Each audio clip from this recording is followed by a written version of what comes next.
Emotional damn it.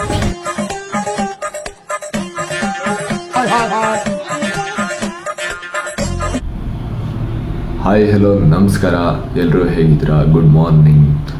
ಇವತ್ತು ground ಇರಲ್ಲ ಸಂಜೆ, ಅದಕ್ಕೋಸ್ಕರ ಬೆಳಗ್ಗೆ ಗ್ರೌಂಡಿಗೆ ಬರೋಕ್ಕೆ ಹೇಳಿದರೆ, ಆದರೆ ವರ್ಕೌಟ್ ಮಾಡೋದೇ ಚೆನ್ನಾಗಿ ಬೆಳಗ್ಗೆ, ಬಟ್ ಸ್ಟಿಲ್ ಹೋಗಲೇಬೇಕು. ಸಿಗೋಣ. ಈ ಬೆಳಿಗ್ಗೆ ಎದ್ದೇಳೋದು ಮಾತ್ರ ಕಷ್ಟ. ಬೆಳಿಗ್ಗೆ ಎದ್ಮೇಲೆ ಏನೋ ಒಂಥರ ಕ್ಲಿಯರ್ ಮೈಂಡ್ ಇರುತ್ತೆ. ಸಂಜೆವರೆಗೂ ಆ ದಿನ ಚೆನ್ನಾಗಿ ಹೋಗಿರುತ್ತೆ, ಅದರಿಂದ ಏನೂ ಟೆನ್ಷನ್ ಇರೋದಿಲ್ಲ. ಬೆಳಿಗ್ಗೆ ನಾವೇನಾದರೂ ಲೇಟಾಗಿದ್ದರೆ ಅವತ್ತಿನ ದಿನ ಫುಲ್ ವೇಸ್ಟ್. ಒಂಥರ ಮೈಂಡ್ಸೆಟ್ ಕ್ಲಿಯರ್ ಇರೋದಿಲ್ಲ, ಏನೋ ಒಂಥರ ಬೇಜಾರಿರುತ್ತೆ. ಸೊ ಬೆಳಗ್ಗೆ ಎದ್ದರೆ ಎಷ್ಟು ಚೆನ್ನಾಗಿರುತ್ತೆ.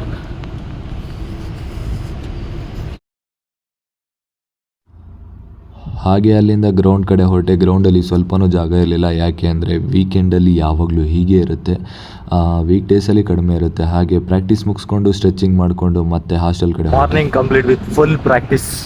ಇವತ್ತು ಫುಲ್ ಆರಾಮಾಗಿ ಪ್ರಾಕ್ಟೀಸ್ ಮಾಡಿಕೊಂಡು ಈಗ ಹೋಗಿ ತಿಂಡಿ ತಿನ್ನಬೇಕು. ಬರೀ ಹೋಗೋಣ. ಕರಿಯಂಗೆ ಯಾರೋ ಬಿಸ್ಕೆಟ್ ಹಾಕಿದ್ರು, ತಿಂತಾ ಇದ್ದ. ಇದೆಯಾ ನಮ್ಮ ಕರಿಯಂಗೆ ಯಾರೋ ಬಿಸ್ಕೆಟ್ ಹಾಕ್ಬಿಟ್ಟಿದ್ದಾರೆ, ಫುಲ್ ಖುಷಿಲಿ ಆರಾಮಾಗಿ ತಿಂತಾವನೆ. ಹಾಗೆ ಕರಿಯನ್ ಮಾತಾಡ್ಸ್ಕೊಂಡು ಹಾಸ್ಟ್ಲಿಗೆ ಹೋಗಿ ಫ್ರೆಶ್ ಆಗಿ ಮೆಸ್ಸಿಗೆ ಹೋದೆ. ಅಲ್ಲಿ ನೋಡಿದ್ರೆ ನಮ್ಮ ಪ್ರಜ್ಜು ನಮಸ್ಕಾರ ಮಾಡ್ಕೊ ಬರ್ತಾ ಇದ್ದ.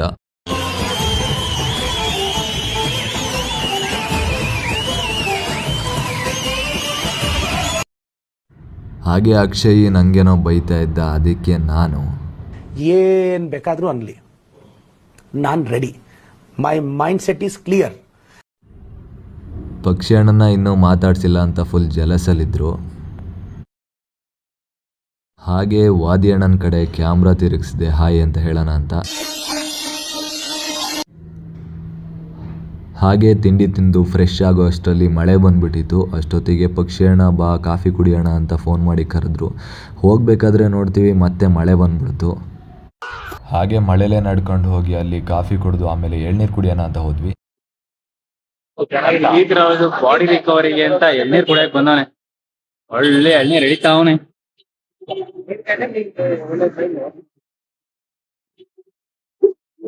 ಅಂಕಲ್ ಯೂಟ್ಯೂಬ್ ಬ್ಲಾಗ್ ಮಾಡ್ತಾ ಇದೀವಿ, ಹಾಯ್ ಮಾಡಿ. ಹಾಯ್ ಮಾಡಿ, ಸಪೋರ್ಟ್ ಮಾಡಿ ಅಂತ ಹೇಳಿ. ಸಪೋರ್ಟ್ ಮಾಡ್ರಿ. ಅಂಕಲ್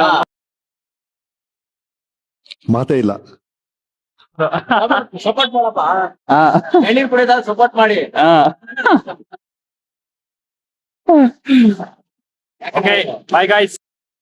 ಹಾಗೆ ಎಳ್ನೀರು ಕುಡ್ಕೊಂಡು ಅಲ್ಲಿ ನನಗೆ ಸ್ವಲ್ಪ ಕೆಲಸ ಇತ್ತು, ಅದನ್ನೆಲ್ಲ ಮುಗಿಸ್ಕೊಂಡು ಮತ್ತೆ ಬೇಕ್ರಿ ಕಡೆ ಹೊರಟ್ವಿ. ಬೇಕ್ರಿಲಿ ನೋಡಿದ್ರೆ ನಮ್ಮ ಜೂನಿಯರ್ ಇದ್ದ.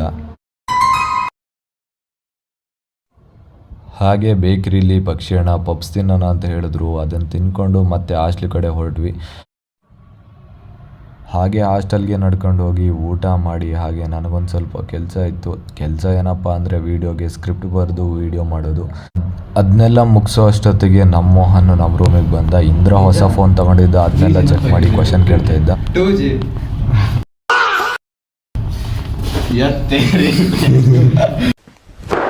Emotional damn it. 5G ಜೋರಾಗಿ 5G. ನಾಳೆ 6G ತರಿಸ್ತೀನಿ.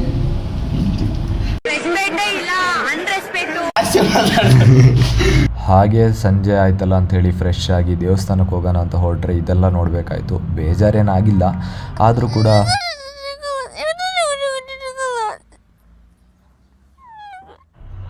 ಇರಲಿ ಬಿಡು ಅಂದ್ಕೊಂಡು ಮತ್ತೆ ಆಂಜನೇಯ ದೇವಸ್ಥಾನಕ್ಕೆ ಹೋದ್ವಿ. ಅಲ್ಲಿ ಪೂಜೆ ಆದಮೇಲೆ ಪ್ರಸಾದ ಕೊಟ್ಟರು. ಪ್ರಸಾದ ತಿಂದ್ಕೊಂಡು ಮತ್ತೆ ಶಿವನ ದೇವಸ್ಥಾನಕ್ಕೆ ಹೋಗೋಣ ಅಂತ ಪ್ಲ್ಯಾನ್ ಹಾಕ್ಕೊಂಡು ಪಕ್ಕದಲ್ಲೇ ಶಿವನ ದೇವಸ್ಥಾನ, ಅಲ್ಲಿಗೆ ಹೋದ್ವಿ. ಹಾಗೆ ನೀವೇನು ಬೇಜಾರು ಮಾಡ್ಕೋಬೇಡಿ, ನನ್ನ ಬ್ಲಾಗ್ ಯಾರ್ಯಾರು ನೋಡ್ತಾರೋ ಅವರಿಗೂ ಒಳ್ಳೆಯದಾಗಲಿ ಅಂತ ಕೇಳ್ಕೊಂಡಿದ್ದೀನಿ. ಸೊ ನಾಳೆಯಿಂದ ನೀವು ಡೈಲಿ ಬ್ಲಾಗ್ ನೋಡಲೇಬೇಕು. ಹಾಗೆ ಮಾರ್ಟ್ ಕಡೆ ಬಂದ್ವಿ. ನಮಗೆ ಸ್ವಲ್ಪ ಥಿಂಗ್ಸ್ ಬೇಕಾಗಿತ್ತು, ಅದನ್ನೆಲ್ಲ ತೊಗೊಂಡು ಅದ್ರ ಜೊತೆಗೆ 2 ಕಿಟ್ ಕ್ಯಾಟ್ ತೊಗೊಂಡ್ವಿ. ಕಿಟ್ ಕ್ಯಾಟ್ ತಿಂದ್ಕೊಂಡು ಹಾಸ್ಟೆಲ್ ನೋಡಿ ಗಾಯ್ಸ್, ಲಕ್ಷ್ಮಣ್ ಅಷ್ಟೇ ದೊಡ್ಡ ಐತೆ ಮೀನು.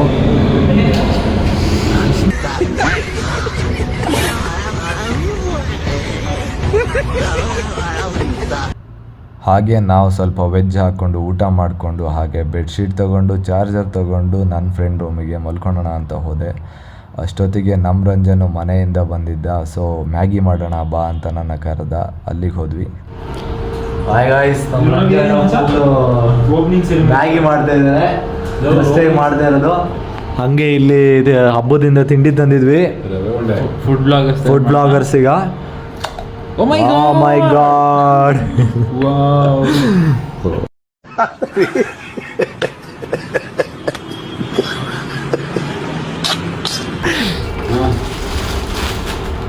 ಮ್ಯಾಗಿಗೊಂದು ಇದು ಮಾಡುವ, ಅಡ್ವರ್ಟೈಸ್ಮೆಂಟ್ ಮಾಡೋ.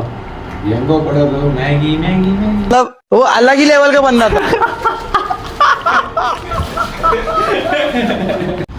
ಆರಾಮಾಗಿ ಬೆಡ್ ಎಲ್ಲ ತಗೋಬಿಟ್ಟು ನೋಡಿ ಗಾಯ್ಸ್, ನಮ್ಮವನಿಗೆ ಆರಾಮಾಗಿ ಬೇರೆ ಬೆಡ್ ಬೇರೆ ಸಪ್ರೇಟು.